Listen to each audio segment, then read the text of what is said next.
एक तो है कि you are the Gandhi of 21st century, modern Gandhi. दूसरा, you are the real hero.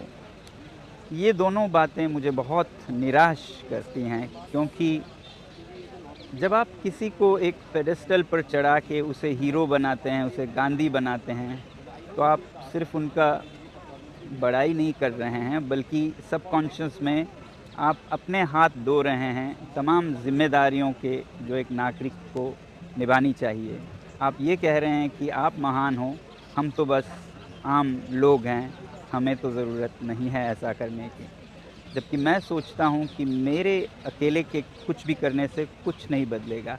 वैसे भी मैं बिल्कुल कोई गांधी नहीं हूँ, ये कहना चाहता था, न कोई हीरो हूँ। मैं आम नागरिक हूँ जिसने, शायद यही फ़र्क हो, कि अपने ज़िम्मेदारियों से मुंह नहीं मोड़ा और आगे कदम बढ़ाया उसे निभाने के लिए। यही मैं चाहता हूँ आप लोगों से भी।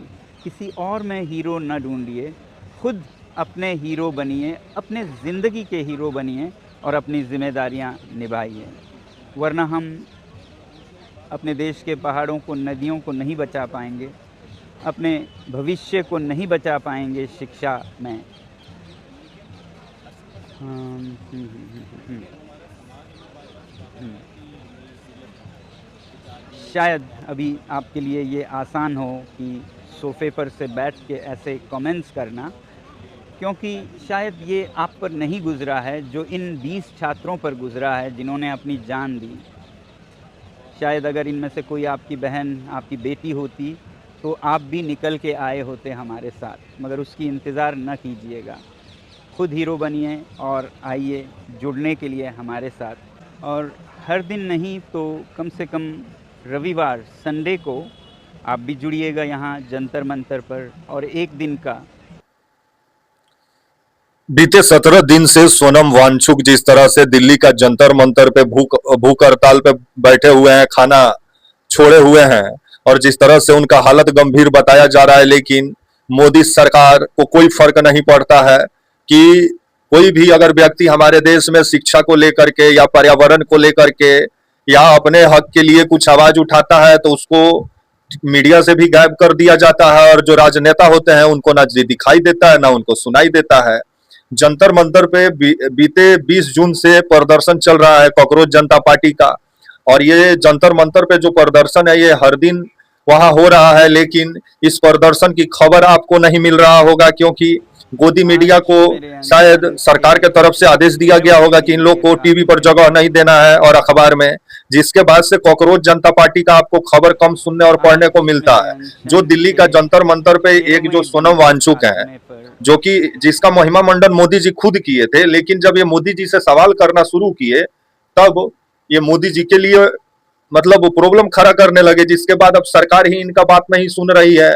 और जो ये इस्तीफा धर्मेंद्र प्रधान का मांगा जा रहा है, वो इस्तीफा को लेकर के ये भूख हड़ताल पे बैठे हुए हैं कि कम से कम शिक्षा मंत्री जो चुनावी मंत्री बने हुए हैं, तो कम से कम शिक्षा को तो बेहतर करें कि ढंग से बच्चों का एग्जाम हो जाए ताकि वो अपने जीवन में कुछ कर पाए। नीट पेपर लीक का मामला जो सामने आया, जिसके बाद कॉकरोच जनता पार्टी प्रदर्शन करने के लिए सड़क पे उतरी, और कॉकरोच जनता पार्टी को जंतर मंतर पे यहाँ तक खबर आ रहा है कि आपका एक टेंट भी नहीं लगाने दिया जा रहा है। नमस्कार, मेरा नाम विश्वजीत और आप देख रहे हैं वाहक फॉर इंडिया न्यूज। अभी आपका दिल्ली का जंतर मंतर चर्चा का केंद्र बना हुआ है सोशल आज मीडिया पर, मेरे लेकिन गोदी अनशन मीडिया के इस खबर को दबाने में लगा हुआ 13वें है। दिन के रेडियो रवंडा, आखने क्योंकि पर। सब नोएडा में, फिल्म सिटी नोएडा में ही रहते हैं। आपका 45 से आपका 40 मिनट का रास्ता है दिल्ली का जंतर मंतर का। आज जाकर मेरे वहां अनशन आपका के सोनम वांगचुक का कम से 13वें कम दिन के क्या खात्मे स्थिति पर। है इसी को दिखा देते, लेकिन दिखाएंगे तो फिर सरकार को प्रॉब्लम हो जाएगा, और सरकार को प्रॉब्लम होगा तो गोदी मीडिया को प्रॉब्लम हो जाएगा। इससे बढ़िया खबरें मत दिखाओ। जो आपके कॉकरोच जनता पार्टी के कर्ता धर्ता जो मतलब संस्थापक जो अभिजीत दीपके को बोला जाता है, वो भी धरना प्रदर्शन पे बैठे हुए हैं, लेकिन जो आपका भूख हड़ताल पे जो आपके बैठे हुए हैं, आपके जो है सोनम वांगचुक जो इंजीनियर है और शिक्षा सुधारक माने जाते हैं और पर्यावरण कार्यकर्ता भी हैं, जाने माने चेहरा है सोनम वांगचुक, और आज इनकी चर्चा देश विदेश में हो रही है। और जिस तरह से शिक्षा को लेकर के एक व्यक्ति 17 दिन से आपका भूख हड़ताल पे बैठा हुआ है, 17 दिन से अन्न त्यागा हुआ है, लेकिन सरकार के कान के नीचे एक जू तक नहीं रेंग रही है, क्योंकि कोई फर्क नहीं पड़ता है। क्योंकि हमारे देश में शिक्षा को लेकर के वोट होता ही नहीं है, वोट 10-10 हजार रुपया पे गिरता है।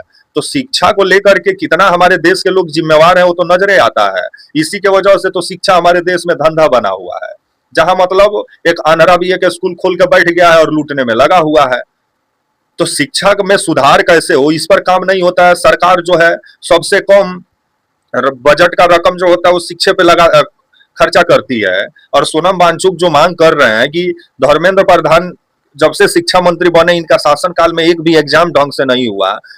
कोई भी एग्जाम, जब भी कोई एग्जाम होता है उसका पेपर लीक हो जा रहा है। तो आप शिक्षा मंत्री काहे बने, आप चुनावी मंत्री बन जाइए, क्योंकि ये अपना मंत्रालय छोड़ के चुनावी मैनेजमेंट में व्यस्त रहते हैं कि कैसे भाजपा बिहार में चुनाव जीते, कैसे बंगाल में जीते, कैसे उड़ीसा में जीते। लेकिन भारत का शिक्षा व्यवस्था कैसे बेहतर हो, जो युवा हैरान और परेशान होकर रोड पे भटक रहे हैं पेपर लीक के वजह से, उसको कैसे, वो लीकेज को कैसे बंद किया जाए, इस पर काम नहीं होगा। लेकिन हर दिन मोदी जी का भक्ति में लगे रहते हैं, जिस वजह से शिक्षा मंत्री बने हुए हैं। और इन्हीं का इस्तीफा का मांग को लेकर के सोनम वांगचुक भूख हड़ताल पे बैठे हुए हैं और खाना छोड़े हुए हैं कि धर्मेंद्र प्रधान जब तक इस्तीफा नहीं देंगे तब तक वो खाना नहीं खाएंगे। लेकिन 17 दिन होने जा रहा है, लेकिन सरकार को तो कोई फर्क नहीं पड़ता है। यही अगर सरकार विपक्ष में रहती तो अभी देखते मोदी जी से लेकर के राजनाथ सिंह सब वहां पहुंचकर अपना अपना उपस्थिति दर्ज कराते। आप देखे थे ना, अन्ना आंदोलन हुआ था, और अन्ना आंदोलन हमारे देश में लोगों का ठगने का सबसे बड़ा जरिया था। और सबसे बड़ा कोई ठग था तो वो थे आपके अन्ना, जो कि लोगों को ठगने का काम किए। लोकपाल लोकपाल लोकपाल इतना न किया कि आज लोकपाल ही गायब हो गया, कि इनकाउंटर राज्य आ गया है, कि ठोको तंत्र का सपोर्ट लोग करने में लगे हुए हैं। और हमारा लोकतंत्र अभी ठोक तंत्र में धीरे धीरे तब्दील हो रहा है। तो अभी अन्ना जी कहाँ सोए हुए हैं, अभी महंगाई चरम सीमा पे है, बेरोजगारी चरम सीमा पे है। तो अभी ये सब समस्या थोड़ी नजर आता है। जब यही सत्ताधीश लोग विपक्ष में बैठेंगे तो उन लोग को ये समस्या नजर आएगा। लेकिन सत्ता में बैठने के बाद से ऑल इज वेल हो जाता है। अभी अन्ना अभी आपको नजर भी नहीं आएंगे। लेकिन वही अन्ना आंदोलन था कि भाजपा सत्ता में आई। अब आने वाले समय में जो सोनम वांगचुक 17 दिन से जो भूख हड़ताल पे बैठे हुए हैं, जो अन्न त्यागे हुए हैं, तो आने वाले समय में देखा जाए सरकार इनका बात सुनती है कि नहीं। ये भी खबर आ रहा है कि इनका हालत गंभीर बताया जा रहा है, डॉक्टर चेकअप भी किए हैं और इनका स्थिति अभी गंभीर बना हुआ है। तो इसको लेकर के मोदी जी तो बगले में रहते हैं, कम से कम आके मिल लेते सोनम वांगचुक से। जब रिश्ता सही था तो मोदी जी सोनम वांगचुक का खूब तारीफ करते थे, और जब से सोनम वांगचुक सवाल पूछना शुरू किए तब से मोदी जी इनसे दूरी बना लिए। तो ज्यादा दूरी भी नहीं है, जंतर मंतर से मोदी जी का जो आवास है, मतलब सरकारी जो प्रधानमंत्री का आवास है, तो आके मिल लेना चाहिए था मोदी जी को। राजनाथ सिंह जी बगले में रहते हैं। लेकिन अभी जिस तरह से मतलब सरकार से जो सवाल पूछता है उसको सरकार पहले ही देश विरोधी बना देती है, और इनको भी देश विरोधी बना करके जेल में डाला गया था। बीएनएस का धारा, मतलब 13वें दिन के ये भी काम हुआ था आपका सोनम वांगचुक के साथ, जो कि काफी दिन जेल में रहे। उसके बाद जिस तरह से अब ये अनशन पे बैठे हुए हैं भूख हड़ताल पे 17 दिन से, और जो शिक्षा मंत्री का इस्तीफा मांग रहे हैं, और सरकार है कि सुनने के लिए तैयार नहीं है। उम्मीद करते हैं वीडियो आपको पसंद आई होगी। तब तक के लिए आप मुझे इजाजत दीजिए, और आप हमारे channel walk for India news को प्लीज लाइक और सब्सक्राइब और शेयर करना ना भूलें। तब तक के लिए नमस्कार, जय हिंद, वंदे मातरम।